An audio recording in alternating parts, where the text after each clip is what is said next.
Hello and assalamu alaikum. Welcome to today's video. So today video now and the next videos will be about the Hajj series where I'm going to be discussing what to do on each day of Hajj. I have already made separate videos where I have given in an accumulated manner that what are the main things to be done during Hajj. But here we're going to focus on each day individually and we'll look at that what to do, how to do, and what to read during those days. So this is the first part of the series and where we're going to look at the day one. So the day one of the Hajj basically starts from the 8th of Zil Hajj. This is an overview and we are going to discuss about basically the day one which starts from the Mina Camp. Then there are other days as well because the Hajj gonna be 8th, 9th, 10th, 11th and 12th, and 13th is usually the optional day if you want to stay and carry on. But let's have a look at what you need to do on the day one. So basically why I'm mentioning 7th and 8th Zil Hajj, because the ideally you should be in Mina before the Zohar prayer of 8th Zil Hajj. But because around 2 to 3 million people gonna be there at the time of Hajj, most of the travel or some of the travel groups basically start taking their Hujjaj to Mina Camp on basically 7th after the Maghrib, after the Isha prayer. But they will tell you already beforehand that when they intend to take you, because they're going to be going in buses. So wherever you are in Makkah, or if you are staying in Azizia or Shisha, wherever you are staying, your travel group, whether you have gone through Nusuk, or whether you are gone through government Hajj or private travel group, they will let you know when they are going. So they will inform you the day and time basically when they will start taking you. And based on that, what you need to do is that pack your bag for the next 3 to 4 days for Mina, so that you have the necessities for the Mina days you're going to be spending there. So I will hopefully make a separate video about the things which I recommend for the Mina, um, so that you take care, because you can't take all of your luggage. You will leave your luggage, the main big bags, in the hotel room or in Mina, where in Azizia where you are staying, and you only going to be taking a backpack or small trolley bag with you.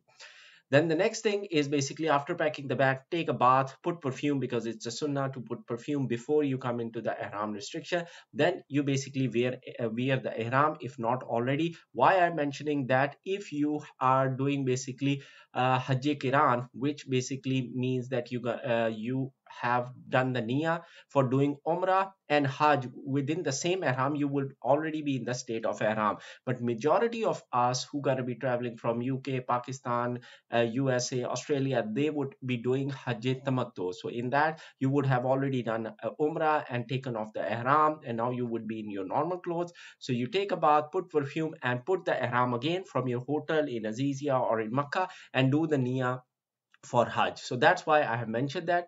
So take a bath, you have packed your bag, take a bath, put perfume, then wear ihram. The next thing is that do the niyyah for Hajj. Now this is a separate niyyah if you have not done and you are not doing the Hajj Kiran. When basically you do the niyyah for Hajj, which is the intention for the below intention which you're gonna do, and based on that, after that basically you start reading talbiyah. And as soon as you have done the niyyah for Hajj and you have put on the ihram restrictions apply on you. So make sure that you have, before doing the niyyah, you have already cut your nails. If you need some trimming, hair trimming, you get that done, or whatever you want to do it before, because after you have done the niyyah, you cannot cut your nail or pluck your hair or anything like that, and the other restrictions of ihram apply on you as well. So, and after that, you can start saying the talbiyah. It's a sunnah, and you will see that all the people with you or going in a bus you will see that they are constantly saying talbiyah, which is labbaik Allahumma labbaik, labbaik la sharika lak, labbaik innal hamda wan ni'mata lak wal mulk la sharika lak. So after that, basically we come to the step 4. Whichever your travel group is, they will start sending you all in a bus, usually to your respective Mina camp. So once you reach your respective Mina camp, what I would suggest is they will guide you completely. You won't get lost, and pick a bed, because usually they will just tell you that this is your tent. They won't tell you that this is exactly your bed until and unless, I think so, if you are staying in a VVIP camp or category A, sometimes they allocate you bed. Otherwise, they will just let you know that this is your tent and you can select any of the bed. So make sure whatever you bed want to select, all are same, but still, if someone has preference to get into a corner of the tent or something, select that one, put your luggage over there. And the other thing I would recommend, that get familiar with the camp, that where are the washrooms, where are the food facility. If they are, like if you are in categories B or category A, then there would be a catering area for your own tour operator, and they will tell you that this is our food area, you can come anytime, and you will. And because also that they will give you badges as well, to wear in the neck and to wear on your arm as well, so that they can recognize that you are their camp members. And the guards who are standing outside the camps, they will allow based on that. So make sure that you are always wearing those tags with you. Take picture of your camp and location as well, so that if you roam around, you don't get lost, and you remember that this is your camp. Save the location on Google Maps as well, I would recommend. So this is just a map of the Mina camp. So you can see it's quite a huge area, and these are Jamara. The Haram is on the left side. There are complete detailed video as well about the camps and the facilities, but just showing you. And if you're gonna be staying in Camp A, it would be either these ones or these ones. If you're gonna be staying through Nusuk VIP camps, they will be most probably these right ones, which are just beside Jamarat. These are category A. The category B is these ones. You hopefully you can see my red pointer. These are category B, and then the below ones and on the right ones is the category D. And also here usually is the European camp of category category D as well, or usually called European camps, or Muaisim camp as well, and Al Kabsh are usually these ones on the right side. So this is how it is. And these are some of the pictures of the category A, which would be like less people in the camp. Category B will have more beds and more people staying in the. This is kind of the category C. You can get the idea. And these are category D. Category C and D are quite similar. If you want to know the details and the differences, you can look at my other videos where I have given a complete video of differences between Al Kabash, Al Muslim, or between category A, B, C, D camp as well. To the best of my knowledge. Again, all this information, disclaimer, to the best of my knowledge, just for knowledge sharing, I am doing this. And the next step is, after getting into your camp, what you need to do, this is 8th Zul Hajj, and you will be basically on 8th Zul Hajj before the Zohar prayer. All of you would be in the Mina camp. So that's why some tour operators start to bring you on the night of 7th. So during the night time, maybe at 1 a.m. or 2 a.m., the tour operator will be taking you. So that night you might not get a proper sleep as well. So already your hassle for the basically Hajj time starts here. But once you reach the camp, take a good rest and make sure you get some sleep on the night as well, because the next 2 days gonna be hectic. So on 8th Zulhijjah, basically before the Zohar prayer, everyone should be in the Mina camp. And then what you're going to be doing in Mina camp, there are no special ibadah or no special prayer on that day. This is a surprise, but because we expect that Hajj will be like there would be special prayers or special dua, there is nothing like that. It's up to you what you want to read. It's more like a physical activity, which and the steps in which the rituals need to be performed. So you are in Mina, and that's the main requirement. Rest, there will be some religious addresses and tabligh in each of the tents. Usually the muallim, or like there would be a scholar who will be telling you about the benefits and about the history and about Islamic lectures gonna be happening during the day on basically 8th Zulhijjah. Rest, you can read your own Quran, pray nafal, or make lots of dua, because that's the thing of Hajj.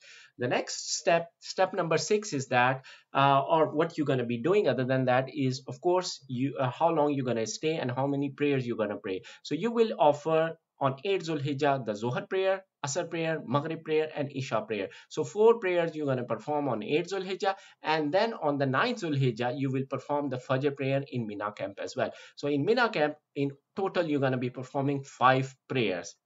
And the sunnah basically is to perform the qasr prayer, the shortening of the prayer. So but again, there is conflict, or like there are different aspect from the scholar. So if you are a resident of Makkah, then you should pray the full prayer, not shortening, like instead of the four faras namaz of let's call zuhr, you should still read four if you are local of Makkah. If you are outsider like majority of us, then you should pray Qasr namaz, which will be two rakah namaz. Rest also, please check with your scholar. If you have been in Makkah for more than 15 days, or whichever school of thought you follow, based on that days, if you have been staying in Makkah for longer time, maybe you need to pray the longer prayer. But the sunnah is to pray shorter prayer. And for the people who have stayed in Makkah less than 15 days, I would say that it's the shorter prayer, but you can check with the muallim, with the scholar over there, that which how long or lengthy prayer should I be praying over there. The next thing is that if once you are in Mina, majority of the time you're going to be praying either within your camp, within your tent, or within the camp area where you have been allotted your bed. There would be a prayer area as well, so pray in that area. Don't try to go to the mosque itself. There is a mosque which is Masjid al Kaf, which is shown in the map as well. So based on that, it is near Jamarat or near the camp A and B basically. And if you are staying in camp C or D, I don't know, there might be other mosques as well, but I could not find any.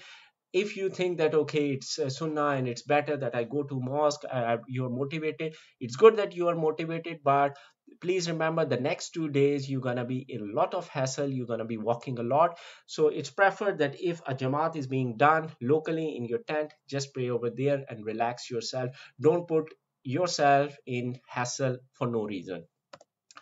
The next thing is basically after you have done all the prayers, you have stayed in Mina till Fajr time. Then after the Fajr, basically you're gonna be taken to Arafat, and this basically concludes our day one. So this is a thing which goes in the day two, but just to conclude that, I've added this step as well. But that's the thing. So in Mina, you're gonna be staying and praying from Zohar, Asr, Maghrib, Isha, and on 9th of Zil Hajj, you're going to be praying Fajr in the Mina Camp, and that would basically conclude your day one of Hajj.